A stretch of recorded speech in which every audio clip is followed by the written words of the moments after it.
Hello everyone, I am Jill. Today we will be showing you our project EMG controlled wheelchair. An EMG signal is a body signal which is generated by a neuromuscular system. A muscle contracts whenever it receives an impulse from the nervous system. The impulse is in the form of an electric potential emitted from the dendrite of one neuron to the axon of another. And when this happens, the neuron is said to be fired. When multiple neurons fire, the electrical potentials add up to a larger signal called the EMG signal. An EMG signal can be differentiated as a function of frequency, phase, or amplitude and can be used for control purposes such as a wheelchair in our case. I am Ritik Shah. I will be continue with the first subsystem of our project. So the first step is to acquire and condition the EMG signal. To acquire the signal, we use surface EMG electrode. This signal is very weak, hence we have to amplify it to a higher value. An example of an amplified signal is shown in the following video.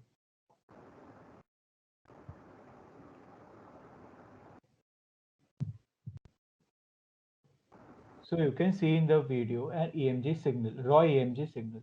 After amplification, we filter the signal using an high pass filter and a low pass filter to block all the noise. The signal with frequency below 20 Hz or above 500 Hz are considered to be noise, so we filter them out. We rectify the signal to get only the positive pulses and integrate it to get a smooth analog wave. We use an inverter to invert the polarity of the signal and apply some gain to attain desired amplitude. To amplify, we use a precision gain amplifier INA 106 and TL0881 operational amplifier based circuit for the rest of the stages. Finally, we get an analog signal at the output whose amplitude increases as the time for which the muscle is contracted increases, and this signal is provided to the microcontroller to control the wheelchair. So for controlling, we use a Raspberry Pi Pico microcontroller. The output of the previous subsystem is an analog signal as shown in the diagram. It is provided to the ADC input of the Raspberry Pi Pico.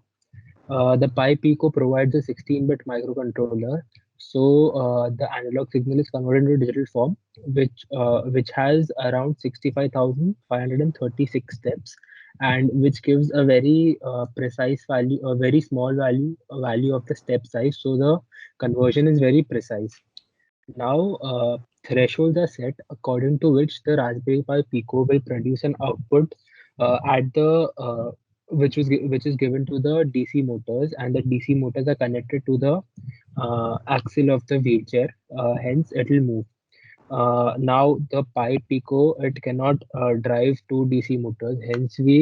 Uh, hence we use a motor driver module, which isolates the DC motors from the controller, and it just takes the controlling output from the controller and gives it to the motor.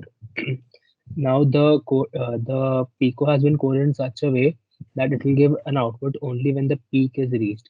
So this is done in order to prevent any accidental motions. So for example, if the threshold for left turn is around here at 2.5 volts, so the operator will have to give 2.5 volts, and the value will increase from 0 till 2.5.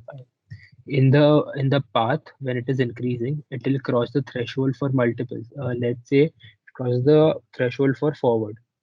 So for the whole range, the output at the uh, wheelchair will be forward motion. So that is avoided if we give an output only when the peak is reached.